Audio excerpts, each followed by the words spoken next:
ఆయన ఎంత నమ్మదగిన వాడు చెప్పండి, ఎంతైనా అని డైలాగ్ వేస్తాం కానీ నమ్మం.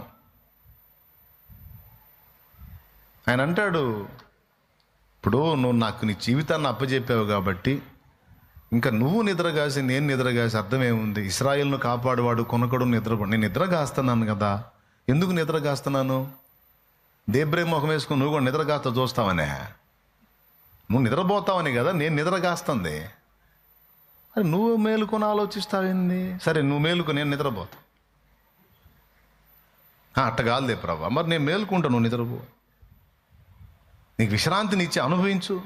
ఊరికి అది చింత ఇది చింత, అది ఇది ఇది అది, పెళ్ళి పిల్లలు ఇల్లు సంసారం అప్పులు.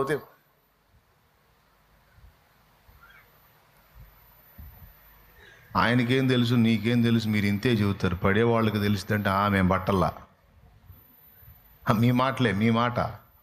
ఆయనకేం తెలిసిదా? పైన సింహాసనం మీద కూర్చున్నాడు. నీకేం తెలిసిద్ది? నువ్వే ఎడ కుర్చీలో కూర్చున్నావు. అప్పుల బాధలతో అల్లాడిపోతే ఒక్కొక్కడు వచ్చి మాట్లాడుతున్న మాటలకు నరాలు కట్ అయిపోతాయేమో అనిపిస్తుంది. ఏం తెలుసు నీకు? చెబుతూ ఉంటావు నువ్వు, చెప్పటమేగా, అనుభవిస్తే తెలిసిద్ది అని మీ మనసు కనిపిస్తుంది అనుకో. నా డైలాగ్ ఏంటంటే, మరి మీకే బాధలు నాకు లేవు. నీకుండే స్థాయిలో మీకుంటే, నాకుండే స్థాయిలో నాకున్నాయి. కానీ దేవుని వాక్యం ఏం చెప్పిందో తెలుసా?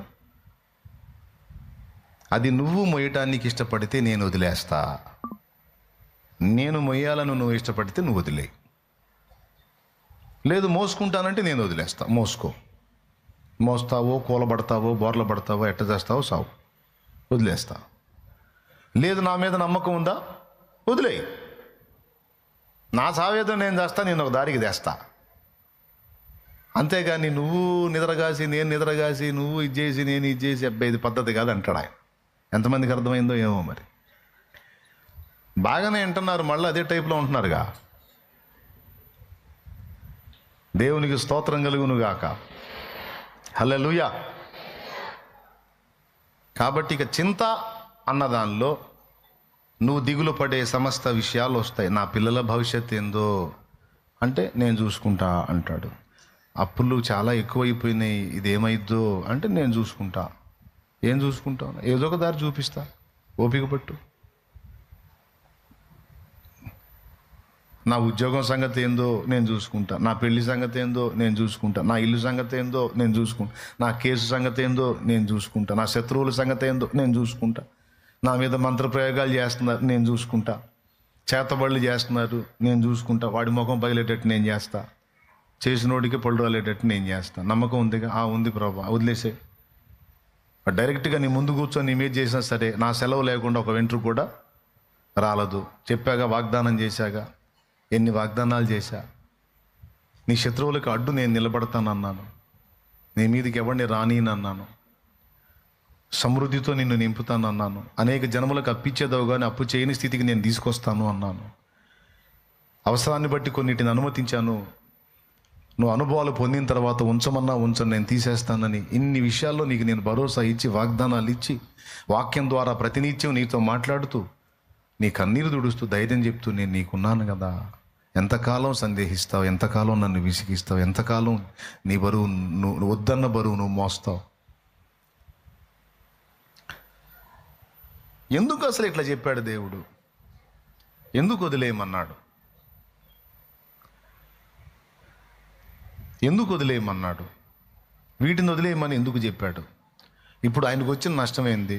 సరే నువ్వు మోపాలనుకున్నావో మోపోయా, మేము మోయాలి, అవి మోస్తాం ఇవి కూడా మోస్తాం, ఏముందిలే ప్రభా అంటే ఆయన అంటాడు,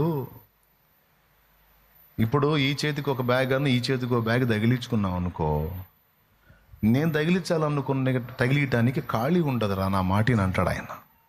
స్తోత్రం. అర్థమైందా? అవి విడిచిపెట్టని ఎందుకు అంటున్నానంటే, వాటిని బరువులు దించుకున్నావు అనుకో, అప్పుడు నేను తగిలించాలనుకునే తగిలిస్తానమ్మా నీకు అంటాడు అనమాట. ఏమన్నా అర్థమైందా? కాలేదా? ఆల్రెడీ నువ్వు తగిలించుకో, 4 బ్యాగులు తగిలించు. నేను తగిలించాలనుకున్నా, ఏడ తగిలించాలి నీకు? ఇప్పుడు కూడా అర్థం కాలేదా?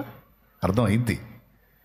కాబట్టి నువ్వు నేను తగిలించుకోమన్న బ్యాగులు తగిలించుకోవాలంటే ఆల్రెడీ నీవు కొన్ని బ్యాగ్ని విడిచిపెట్టాలి కొన్ని బ్యాగ్స్ని.